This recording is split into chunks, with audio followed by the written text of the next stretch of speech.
राजा अमेरिकामा सिपेज किन्न गएका थिएनन्। अमेरिकाले नेपाललाई देशै मान्न तयार थिएन। रुसले त नेपाल भारतकै हिस्सा हो भनिरहेको थियो। चीनले सगरमाथा आफ्नो दाबी गरिरहेको थियो।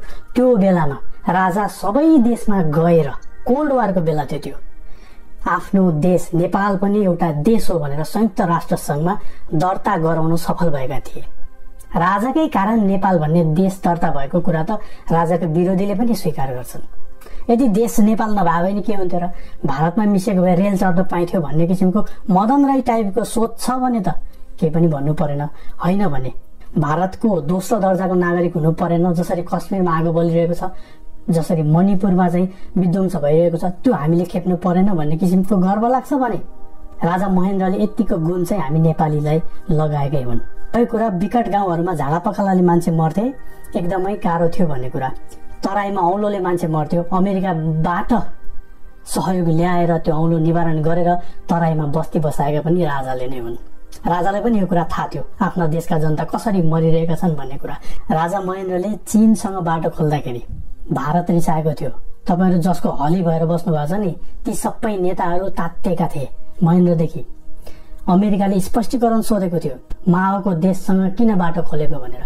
त्यतिखेर साम्यवाद मोटर चढेर आउँदैन भनेर राजाले अमेरिकालाई जवाफ दिएका थिए र हट गरेर त्यो बाटो खोलेको थियो। अहिलेको नेताहरूले त्यस्तो गर्न सक्दैन।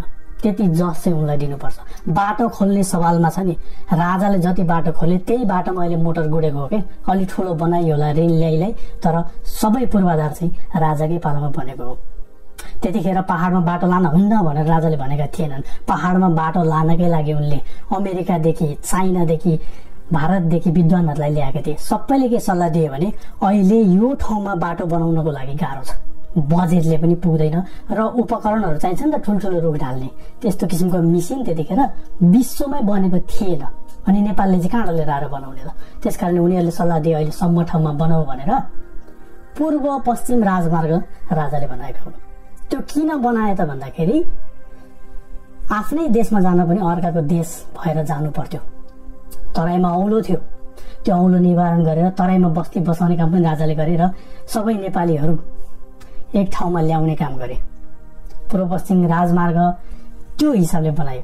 अहिले आवतीजीहरू त्यो बनाएको राजमार्ग अहिले नाप्नुहुन्छ, त्यो यताबाट घुमाउनु पर्थ्यो, उताबाट घुमाउनु पर्थ्यो भने आफूले बनाएको भए हुन्थ्यो नि त। माओवादी कालमा तपाईँले भन्ने गर्नुहुन्छ राजाको पालामा त गोरेटो बाटो थियो, बाँदर लड्ने भेट्थ्यो भने त्यो गोरेटो बाटो पनि माओवादीले भत्काएर हिँड्थ्यो। त्यो झोलुङ्गे पुल पनि माओवादीले काटिदिन्थ्यो। बाटो आयो भने आर्मी गाडी चढेर आउँछ भनेर भन्थे माओवादीहरू।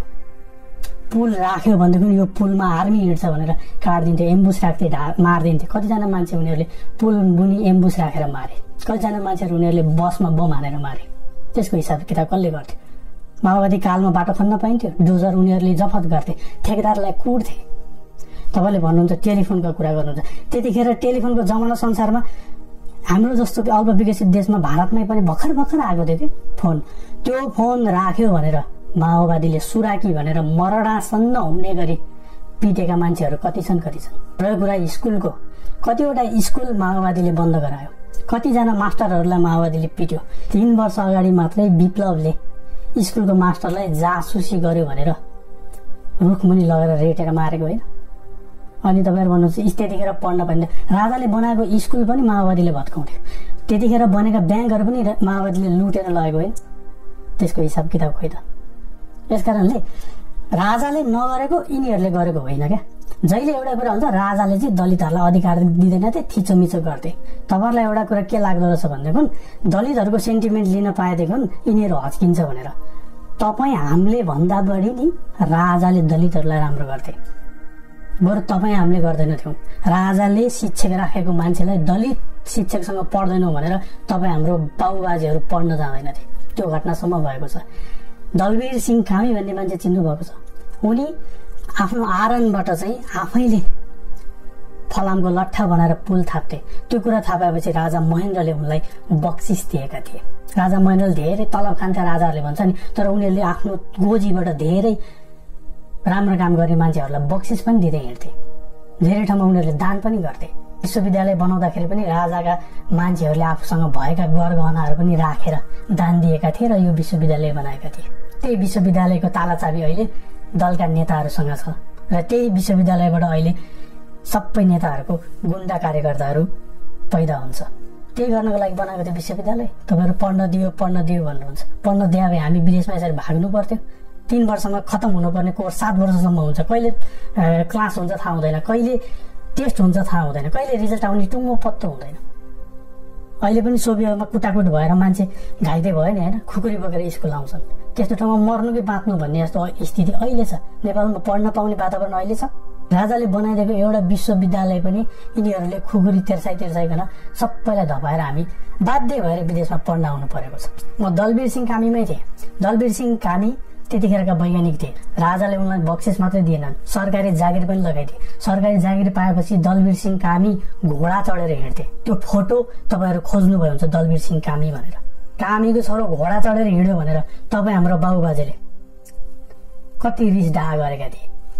काम गर्दा गर्दै देशको सेवा गर्दै गर्दै एक बिहान दलवीर सिंह कामी रुखमा झुन्डिएको फेला परे। अहिले पनि शंका गरिन्छ उनलाई कसैले झुन्ड्याएर मारेको हुनुपर्छ भनेर। ल भन्नुहोस्, बक्सिस दिने राजा चाहिँ सामन्ती, झुन्ड्याएर मार्ने तपाईँ हाम्रो समाज चाहिँ राजाभन्दा दयालु हुन सक्छ? कसको कारणले गर्दा छुवाछुत हटेको छैन स्पष्ट हुन्छ। त्यसपछि दलवीर सिंह कामीको परिवारले साह्रै दुःख पाए। त्यसपछि एउटै मात्रै विकल्प, राजालाई खबर गर्ने, राजालाई गुहार माग्ने। त्यतिखेर वीरेन्द्र राजा भएका थिए, महेन्द्र बितिसकेका थिए। राजा वीरेन्द्रलाई पत्र लेखेपछि राजा वीरेन्द्रले पत्र पाउने बित्तिकै तुरन्त दलवीर सिंहका परिवारहरूलाई राहत दिनु भनेर हराए। त्यो राहत पनि अदालतका मान्छेदेखि लिई सबैले मिलेर खाए। दलवीर सिंहका परिवारले 1 रुपियाँ पनि दिएनन्। ल भन्नुहोस्, राहत दिने राजा सामन्ती हुने, त्यो राहतमा आएको पैसा पनि लुटेर खाने तपाईँ हाम्रो पुर्खा, हाम्रो बाबुबाजेहरू चाहिँ महात्मा हुने हुन्छ? को पापी हुन्, को सामन्ती हुन् त?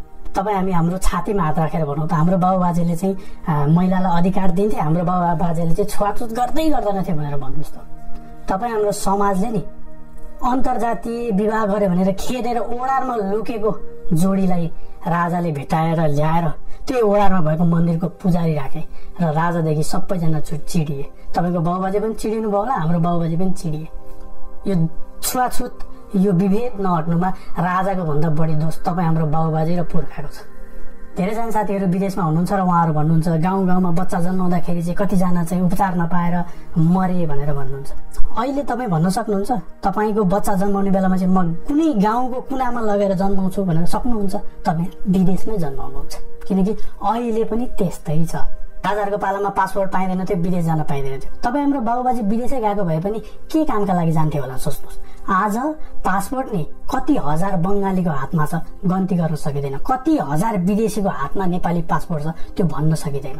र तपाईँ हामीलाई थाहा हुनुपर्छ, माओवादीको केन्द्र मानेको रुकुमको हर घरका मान्छेहरू हिँडेर अमेरिका गएका छन् बिना पासपोर्ट। क्या त्यो तिनीहरू के भनेर गएका छन् थाहा छ? हामी राजावादी हौ, यहाँ हामी काङ्ग्रेस हौ, माओवादीले हामीलाई नेपालमा बस्न खान दिएन, टिक्न दिएन भनेर आफै माओवादी हुँदा लागेको गोलीको दाग यो चाहिँ माओवादीले मलाई हानेको मार्नलाई भनेर देखाएर अहिले अमेरिकामा शरण लिएर बसेका छन्। धेरैजना नक्कली कलाकारहरू जापान आएर के लेख्छन् त भन्दाखेरि म राजावादी हुँ या म काङ्ग्रेस हुँ, मलाई चाहिँ नेपालमा गयो भने माओवादीले मार्छ, अहिले पनि समाजले स्वीकार्दैन, त्यही भएर म जापानमै बस्न चाहन्छु भनेर भन्छन्। यस्ता घटना कति छन्। यसरी मान्छेको व्यापार राजाको पालामा हुँदैन थियो, पासपोर्ट दिँदैन थियो, त्यो कुरा सही हो। तर त्यतिखेर विदेश जाने त्यस्तो किसिमको प्रचलन पनि त थिएन नि। त्यतिखेर पासपोर्ट मन्त्रालय पनि त बनिसकेको थिएन नि। बिस्तारै विकास भयो नि त। त्यतिखेर विश्व नै त्यस्तो किसिमको अवस्थामा थियो, भर्खर विश्वयुद्ध सकेर आइसकेको अवस्था थियो। त्यतिखेर तपाईँलाई पासपोर्ट चाहिने, अमेरिकाको PR चाहिने, तपाईँलाई चाहिँ एजो चाहिने भएको त कहाँ दिन्छ त? अहिले दिन थाल्यो नि त। यतिखेर राजा हुन्थ्यो भने चाहिँ दिँदैन थियो भनेर भन्ने कुरा हुन्छ र? तपाईँ जापानमा बस्नुहुन्छ, अमेरिकामा बस्नुहुन्छ, कोरियामा बस्नुहुन्छ, तपाईँ 1 करोडको घर बनाउन चाहनुहुन्छ, तर तपाईँलाई नि 1 करोडमा चाहिँ एउटा गोठ दियो भने तपाईँ लिनुहुन्छ? लिनुहुन्न नि। 1 करोडको कस्तो घर बन्नुपर्छ तपाईँलाई पनि थाहा छ। अहिले नेपालमा जति लगानी भएको छ नि, कति खरब, त्यसमा जति विकास भएको छ, त्यो विकाससँग तपाईँ सन्तुष्ट हुनुहुन्छ?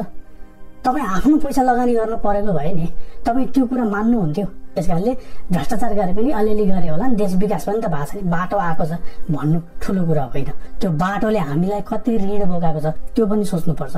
त्यो एयरपोर्ट बनेको छ नि, त्यो एयरपोर्टको कमाई छैन, सुक्को छ। र चीनले त्यो एयरपोर्ट आफ्नो दाबी गर्ने बेला भइसक्यो। त्यो कहाँ र ल्याएर तिर्ने?